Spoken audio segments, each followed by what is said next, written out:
Hey everybody, welcome to Workforce Gaming. I am Brad, here with Doug. Hey. Kena Bridge of Spirits is such a weird game. Um, Hmm. it's a game that came out, and I think they might have revealed it at the initial PS5 reveal. It was Ooh, very good question. close, It felt like it. Yeah, that sounds about right. Yeah. but it's one of those weird games where when it showed initially, it looked head and shoulders above everything else. Yeah. Like this Yeah. weird little indie game looked so much better than all this weird other AAA stuff that was coming out, and that was the one where you're like, that's an animated movie. That can't be gameplay. That's an animated movie. It's a I was gameplay. I remember when I saw that because I was blown away.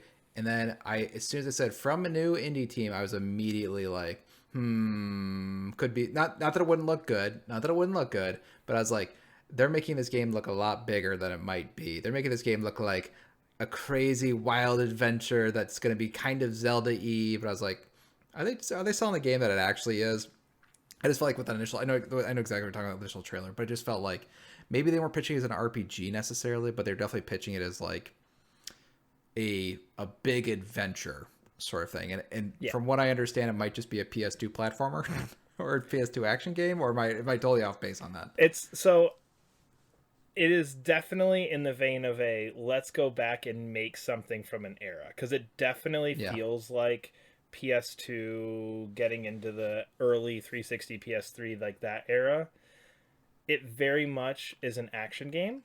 It's Mm-hmm. very I mean Zelda honestly isn't a horrible comparison outside of scope. The scope of this is nowhere Sure. near that. Yeah. Um but it definitely has that kind of retro flavor where it's like, okay, these are the types of feelings I would get playing those action games from PS2, 360, kind of that early mid 2000s era of gaming where it's, oh yeah, I've got my couple button combat, I can do a little bit of light platforming, there's Mm. some fairly simple puzzles, climb some things, open but generally really linear, but still kind of open. It kind of has all of those like early before we got to big open world action adventure games where it's kind of pared down and it's you can see that this is what would have come before those. I guess my question is though, because I do keep hearing that I've heard that comparison before, but the thing I don't quite understand is like with say the new Ratchet game, which still has very PS2 ish gameplay. People don't go that new Ratchet game sure plays like a PS2 game, even though it totally does.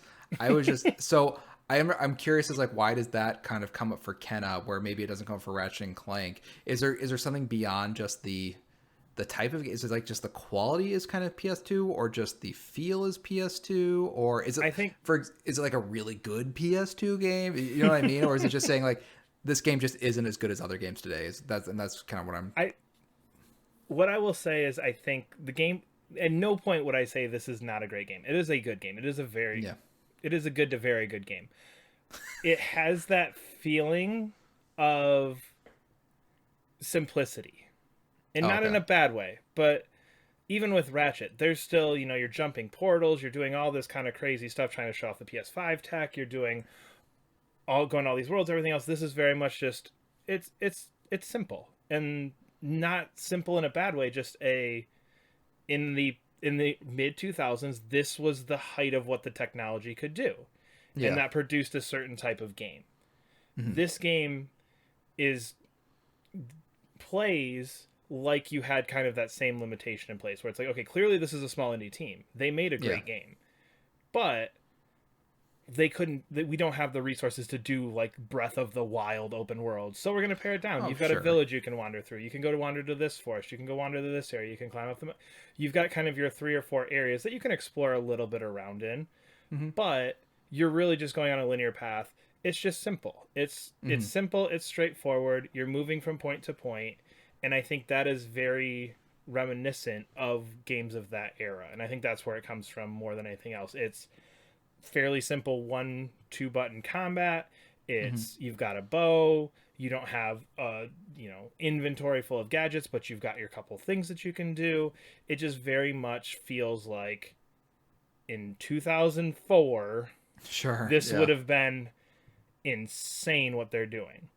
And Yeah. what they did now is they made a game that is would have been great then is still great, but it definitely doesn't have all of the trappings of your open world games that you would see now where, ooh, look at all these points I've got to go to. You wander Mhm. through the area and there's some chests you can open. There's some different places you can go to. There's some things you can collect. But that's about it. It Mhm. doesn't have that, oh my god, I can go anywhere. Look at the 800 points on my map. There's 18 side quests. There's all Oh, this stuff. sure. I get what you're saying, but I mean, you wouldn't say even games that we like that are pretty linear. We still wouldn't make that PS2 comparison. You know what I mean? That's just all I meant. It feels like when people are saying the PS2, it just comes with like a lot of like weird baggage, maybe.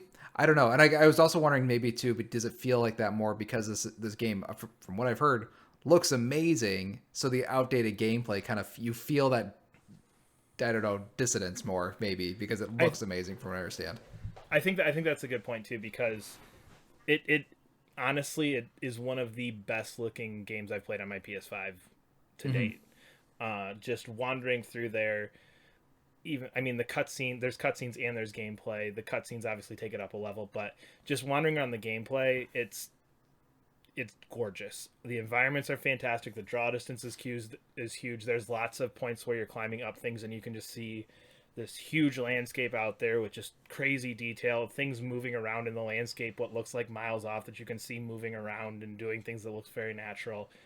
It is gorgeous. And I do think that that reflects a little bit in the gameplay where you're going, okay, it's weird to kind of have this game that feels pared down to like those standards and that Hmm. gameplay style and that feeling that looks better than anything I've ever played before. Sure. Yeah. It's a weird juxtaposition. I think that's where you kind of get the like I almost feel like people need to like give it's like a warning.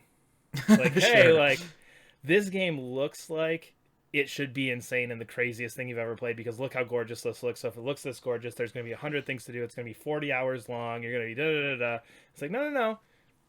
It's an old school style game that just looks insane.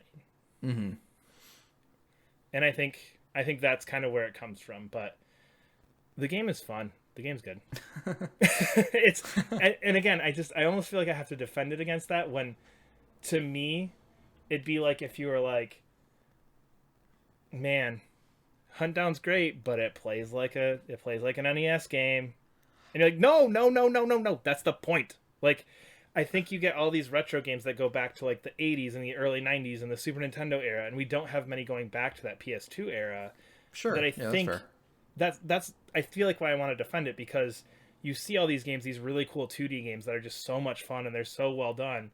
This feels like that, where it's like we went back to this era and Hmm. we made a really cool game that would fit that era and we made it look insane. We made it look crazy. We made it feel good. We made all those things. But really, we wanted to make a game from this era. And maybe I'm putting words in the developer's mouth because I don't know anything about what they were actually trying to Sure. do. Yeah. Yeah. But Yeah. that feels like their goal having finished it. Just like when you play like a Shovel Knight, Hmm. you're getting that feeling of what playing a game from the era that they were looking at would be. So that's why I don't want to take this PS2 comparison and make it a bad thing. I want to make it a like it's fun to go back and like look at what games were in different points. And I think that's almost what kind of makes me do personally is it makes me go back and go like, oh yeah, like I remember playing games like this. I remember kind of these just oh yeah, just kind of this straightforward and you stumble on a chest. Ooh, that's fun. But really you're just kind of moving from point to point. Some cool Hmm. arena combat battles that are really well done.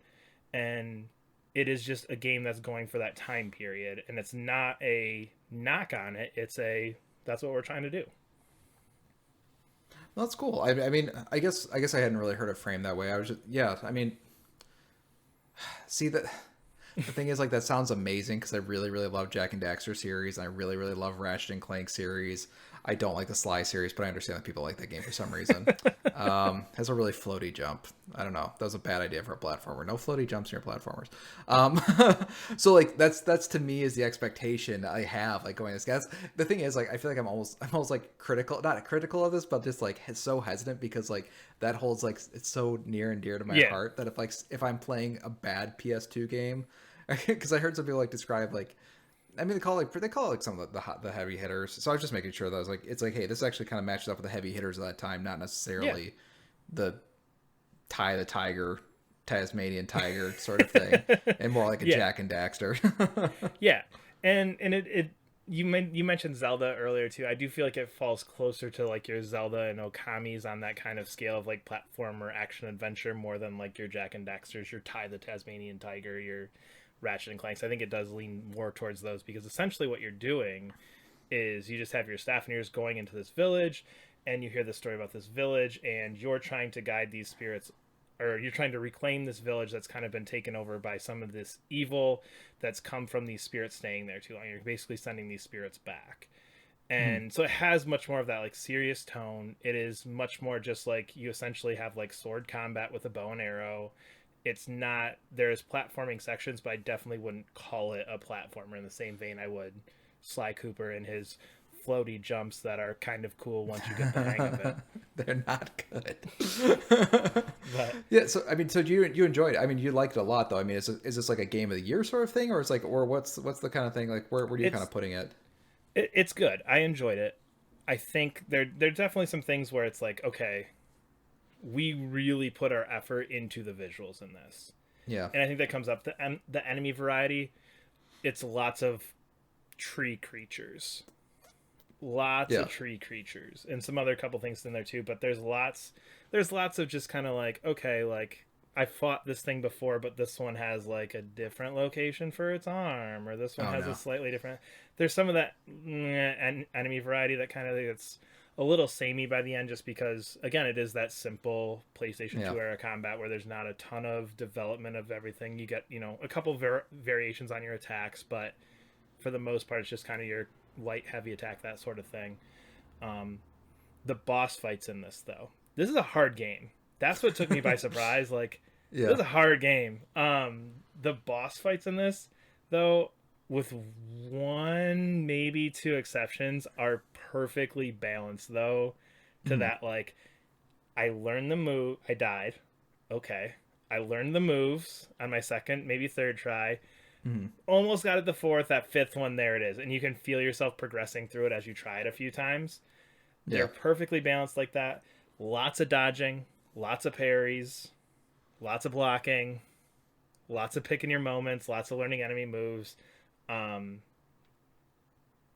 they're really well done. yeah. And with one particular exception where I got so frustrated after like the fifth or sixth time of not making any progress, I said fuck this and turned it down to easy and then popped it back up after the boss fight. With one exception, they're Sure. really, really well done, and I really enjoyed them. So it's one of those games of give and takes. Overall, Yeah. I finished it, enjoyed it, liked it, good game. Definitely some moments where like, okay, like small team, definitely pumping the visuals, not as focused on these couple other areas. And I think that's what you get a lot of times from an indie game like this. That I think again, small studio first game, but got this huge exposure because of how the game looks. Yeah. So you go in expecting that Ratchet and Clank Rift Apart because of the promotion it got, because it's in every one of Sony's events Sure. for so long, and it's like, okay, no, just a few guys here, chill out. Yeah. Don't crown us the new whatever, right? We just got some cool ideas here, but Anything to write home about the story or anything like that, or no? no, You didn't mention. No. Okay. no, not really. Again, the story there's a couple cool moments. Basically, what the story is you get into this village, this evil's gotten it, and then there's three different spirits that you have to go help, and you go help the Mhm. spirits. You find like relics of theirs. You open the door to the boss fight. You fight the spirit. Yay, evil gone in that area. Okay, next zone over here. Move on. Next one. Gotcha. Again, very very PS2 era in Sure. that Yeah. in that. Ooh, did this area? Yay, we did it. Okay, same thing over here. Yay, we did it. Ooh, but now you're Yeah. at the Yeah. big one. Yay, we did it. And that's And then there's a basically big boss battle at the end, and then everybody cheers. everybody cheers. Yay, we saved the day. Woohoo! Yeah. Yeah. But again, it's one of those games where I think if you know what you're getting into, you will really Yeah. enjoy it. If you're looking for the next triple A platformer, Breath of the Wild, Ratchet and Clank Rift Apart, that stuff, it's not that big. Yeah. Let's check the expectations a little bit, but it's definitely something that I hope they come back to. I would love to see a sequel to this because there's a strong foundation here in a lot of the ideas and a lot of the concepts. I think it's just one of those things where you kind of iterate on this. The second one, Bridge of Spirits 2, killer. Calling it now. Game of the City year of Spirits or something. 2025. But Maybe. we are Workforce Gaming. You can follow us on Twitter at Workforce Gaming or subscribe to us wherever you're listening. We'll see you later. Bye.